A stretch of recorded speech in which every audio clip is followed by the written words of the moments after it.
ಈಗ ಕೆಲವರು ಹಣ ಕೊಟ್ಟುಬಿಟ್ಟಿರ್ತಾರೆ, ರಿಜಿಸ್ಟ್ರೇಷನ್ ಮಾತ್ರ ಬಾಕಿ ಇರುತ್ತೆ. ಇಂಥವ್ರು ತುಂಬ ಜನ ನಮ್ಮ ಹತ್ರ ಮಂದಿದ್ದಾರೆ ತುಂಬ ಜನ. ಸರ್ ಈ ಥರದ್ದೆಲ್ಲ ಈ ರಿಜಿಸ್ಟರ್ ಆಗ್ತಾ ಇಲ್ಲ, ಹಿಂಗೆಲ್ಲ ನಾವು ಅತಂತ್ರವಾಗ್ಬಿಟ್ಟಿವಿ ಅಂತ. ಅವ್ರಿಗೆ ಏನಾದರೂ ಮಾರ್ಗಗಳಿದೆಯಾ? ನನಗೆ ತಿಳಿದಾಗೆ, ನಾನು ಅರ್ಥ ಮಾಡಿಕೊಂಡಾಗೆ, ಒಂದು ಕಟ್ ಆಫ್ ಡೇಟನ್ನು ನಾವು ಕೊಟ್ಟಿದ್ವಿ. ಆ ಡೇಟ್ಗೆ ಮೊದಲು ನಿಮ್ಮದು ರಿಜಿಸ್ಟರ್ ಆಗಿದ್ದರೆ ನಾವು ಅವ್ರಿಗೆ ಬಿ ಖಾತೆ ಮಾಡಿಕೊಟ್ಬಿಡ್ತೀವಿ. ಆದರೆ ಅದರ ನಂತರ ಒನ್ ಟೈಮ್ ರಿಲ್ಯಾಕ್ಸೇಷನ್ ಕೊಡಿ ಅಂತ ಹೇಳಿದ್ರು. ಹಂಗೆ ಮಾಡಿದರೆ ನಮ್ಮ ಇಡೀ ಸಿಸ್ಟಮ್ಮೇ ನಾವೇನು ಬದಲಾವಣೆ ತಂದಿದ್ದೀವಿ ಇದು ಪೂರ್ತಿ ಶೆಡ್ ಆಗಿಬಿಡುತ್ತೆ. ಅದಕ್ಕೆ ನಾವು ಮುಂದೆ ಮತ್ತೆ ಅವಕಾಶ ಕೊಡ್ಲಿಕ್ಕೆ ಆಗೋದಿಲ್ಲ. ಆದರೆ ಅಲ್ಲಿ ಏನಾದರೂ ಯಾರಾದರೂ ಅನಧಿಕೃತ ಬಡಾವಣೆ ಮಾಡಿದರೆ ಅವರು ಅದನ್ನು ಪ್ಲಾನ್ ಪ್ರಕಾರ ಲೇಔಟ್ ಡೆವಲಪ್ ಮಾಡಿ ಅವರು ಮಾರಾಟ ಮಾಡಲಿ, ಅದಕ್ಕೆ ಅಲೋ ಮಾಡ್ತೇವೆ. ನೀವು ಈಗ ಇಲ್ಲಿಗಲ್ ಮಾಡಿದ್ದೀರಾ, ಇನ್ನೂ ಮಾರಾಟ ಆಗಿಲ್ಲ, ಸೊ ಅಲ್ಲಿಗೇನು ನೀವು ಹಕ್ಕೇನು ಯಾರಿಗೂ ವರ್ಗ ಮಾಡಿ ಕೊಟ್ಟಿಲ್ಲ. ಸೊ ಜಮೀನ್ ನಿಮ್ಮ ಹತ್ರನೇ ಇದೆ, ಅಡ್ವಾನ್ಸ್ ಅಷ್ಟೇ ತಗೊಂಡಿದ್ದೀರಾ.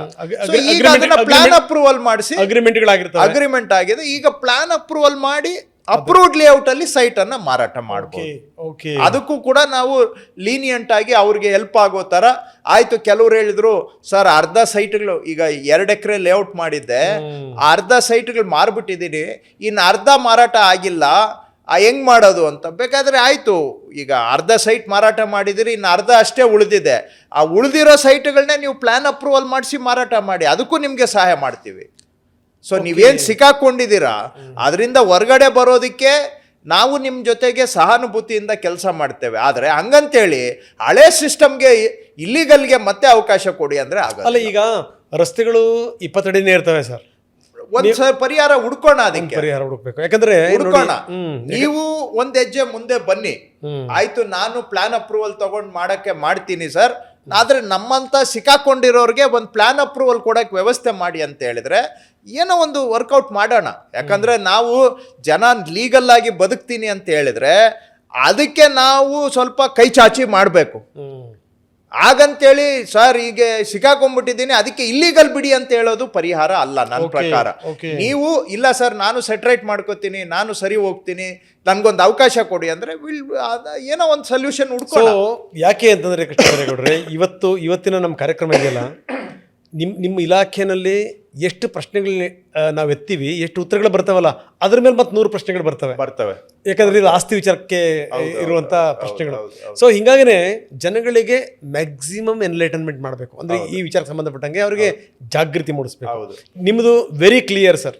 ಏನು ಅಂತಂತಂದ್ರೆ ಇಲ್ಲಿ ಯಾರ್ಯಾರು ಇಲ್ಲೀಗಲ್ ಸೈಟ್ಗಳನ್ನ ಮಾಡಿರ್ತೀರಿ ಅವ್ರಿಗೆ ಯಾರಿಗೂ ಕೂಡ ರಿಜಿಸ್ಟರ್ ಆಗಲ್ಲ, ಇನ್ನು ಮುಂದಾಗಲ್ಲ. ಒಂದು ನಂಬರ್ 1. ನಂಬರ್ 2, ಯಾರ್ಯಾರಿಗೆ ಅರ್ಧ ಮಾರ್ಬಿಟ್ಟಿದೀವಿ ಸರ್, ಇನ್ನು ಅರ್ಧ ಉಳಿದಿದೆ ಅಂತಂದ್ರೆ ಅದಕ್ಕೆ ಪರಿಹಾರ ಮಾರ್ಗಗಳನ್ನು ಹುಡುಕ್ತಾ ಇದೀವಿ.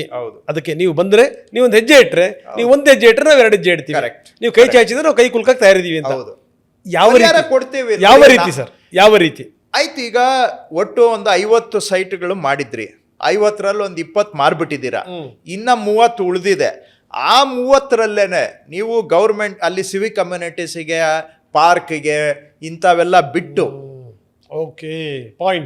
ಇಂಥವೆಲ್ಲ ಬಿಟ್ಟು ಸೆಟ್ ಅಸೈಡ್ ಮಾಡಿ ಅದರಲ್ಲಿ ಉಳಿದಿದ್ದ ಸೈಟ್ ಅನ್ನ ನಿಮ್ಗೆ ಈ ಎಲ್ಲ ಚೌಚೌ ಆಗೋಗಿದೆ. ಈಗ ಚೌಚೌಲ್ಲಿ ಅರ್ಧ ಮಾರ್ಬಿಟ್ಟಿದ್ದೀರಾ, ಅಲ್ಲೊಂದು ಮಾರ್ಬಿಟ್ಟಿದ್ದೀರಾ. ಉಳಿದಿರೋ ಸೈಟಲ್ಲೇ ನೀವು ಸಿವಿಕ್ ಕಮ್ಯುನಿಟಿಗೆ ಅದಕ್ಕೆ ಇದಕ್ಕೆ ಕೊಡೋದಕ್ಕೆ ಅವಕಾಶ ಮಾಡಿಕೊಡ್ತೀವಿ ಅಂತ ನೀವು ಮುಂದೆ ಬಂದರೆ ಅದಕ್ಕೆ ಒಂದು ಪ್ಲಾನ್ ಅನ್ನು ಕೊಡ್ತೇವೆ ನಾವು. ಏನೋ ಒಂದು ರೂಲ್ಗೆ ಸ್ವಲ್ಪ ರಿಲ್ಯಾಕ್ಸೇಷನ್ ಕೊಟ್ಟು ಈ ಥರ ಸಂದಿಗ್ಧ ಪರಿಸ್ಥಿತಿಯಲ್ಲಿ ಸಿಕ್ಕಾಕೊಂಡಿರೋರಿಗೆ ಅದರಿಂದ ಹೊರಗಡೆ ಬರೋದಕ್ಕೆ ಒಂದು ಟೆಂಪ್ರರಿ ಆಗಿ ಒಂದು ರೂಲಲ್ಲಿ ಏನಾದರೂ ಅವಕಾಶ ಮಾಡಿಕೊಟ್ಟು ಒನ್ ಟೈಮ್ ರಿಲೀಫ್ ಅಂತವ್ರಿಗೆ ಕೊಡಬಹುದು. ಇದನ್ನು ನಾವು ಮಾತಾಡಿದ್ದೇವೆ. ಆದರೆ ನಮ್ಮ ಜನ ಏನಂದರೆ ಹಿಂಗೆ ಸಿಕ್ಕಾಕೊಂಡ್ಬಿಟ್ಟಿದ್ದೀನಿ ಮತ್ತೆ ಇಲ್ಲಿಗಲ್ ಮಾಡಕ್ಕೆ ಬಿಡಿ ಅಂತ ಕೇಳ್ತಾರೆ, ಬಿಟ್ರೆ ನನಗೊಂದು ಲೀಗಲ್ ಪರಿಹಾರ ಕೊಡಿ ಅಂತ ಕೇಳೋದಿಲ್ಲ. ಅದೇ ಬೇಜಾರು. ಲೀಗಲ್ ಪರಿಹಾರಕ್ಕೆ ಸ್ವಾಗತ ಇದೆ. ನಾವು ತೆರೆದ ಮನಸ್ಸು ಇಟ್ಕೊಂಡಿದ್ದೇವೆ. ಫ್ಯಾಂಟಾಸ್ಟಿಕ್. ಆ್ಯಂಡ್ ಅವ್ರಿಗೆ ಯಾರಾದರೂ ಲೀಗಲ್ ರೂಟ್ಗೆ ಬರ್ತೀವಿ ಅಂದರೆ ಅವ್ರಿಗೆ ಸಹಾಯ ಮಾಡಬೇಕು ಅನ್ನೋದೇ ನಮ್ಮ ಇಚ್ಛೆ. ಒಂದು ವೇಳೆ ಬರಲಿಲ್ಲ ಅಂದ್ರೆ ಜನ್ಮದಲ್ಲಿ ಆಗಲ್ಲ ನಿಮಗೆ ಅಂತ ಒಂದು ಸ್ಪಷ್ಟವಾದ ಸಂದೇಶ ಅಷ್ಟೇ. ನೀವು ಹಂಗೆ ಸಿಕ್ಕಾಕೊಂಡಿ ಅಲ್ಲ, ಅವರೆಲ್ಲ ಹೇಳ್ತೇನೆ ಅವ್ರದ್ದೆಲ್ಲ ಏನ್ ಲೆಕ್ಕಾಚಾರ ಇದೆ, ಆಯ್ತು ಈ ಅಪ್ಪ ಹೋಗ್ಲಿ ತಾಳಪ್ಪ ಆಮೇಲೆ ಮುಂದಕ್ಕೆ ನಾವು ಅಂತ ನನ್ನ ಸ್ನೇಹಿತರೆ ಕೆಲವ್ರು ಈ ಮಾತು ಹೇಳಿದ್ದಾರೆ. ಏನಂದ್ರೆ ನೀನ್ ಹೋಗೋವರೆಗೂ ಇಡ್ತೀವಿ ಬಿಡೋಣ ಆಮೇಲೆ ನೋಡೋಣ ಅಂತ. ನೋಡಿ ಎಲ್ಲಿದೆ ನೋಡಿ. ಆ ತರ ಇದ್ರೆ ನಾನು ಹೇಳಕ್ ಆಗೋದಿಲ್ಲ. ಆದ್ರೆ ನಾವಂತೂ ಇದನ್ನ ನಾನು ಮುಖ್ಯಮಂತ್ರಿಗಳ ಹತ್ರ ಉಪಮುಖ್ಯಮಂತ್ರಿಗಳ ಎಲ್ಲರ ಹತ್ರ ಮಾತಾಡಿ ಇದಕ್ಕೆ ಕಡಿವಾಣ ಹಾಕಿರೋದು. ಬಟ್ ನಾನೀಗ ಮಾಡಿರುವಂತ ಸಿಸ್ಟಮ್ ಅಲ್ಲಿ ಬದಲಾವಣೆಯನ್ನ ಅಷ್ಟು ರಿವರ್ಸ್ ಮಾಡ್ಲಿಕ್ಕೆ ಆಗೋದಿಲ್ಲ ಅಂತ ನಾನು ನಂಬಿದ್ದೇನೆ.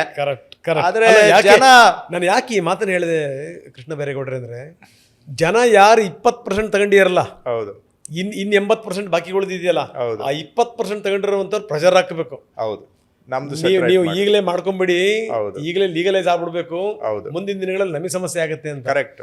ಹಂಗಾದ್ರೆ ಮಾತ್ರ ಬಡವರ ಟ್ರ್ಯಾಕ್ಗೆ ಬರ್ತಾರೆ.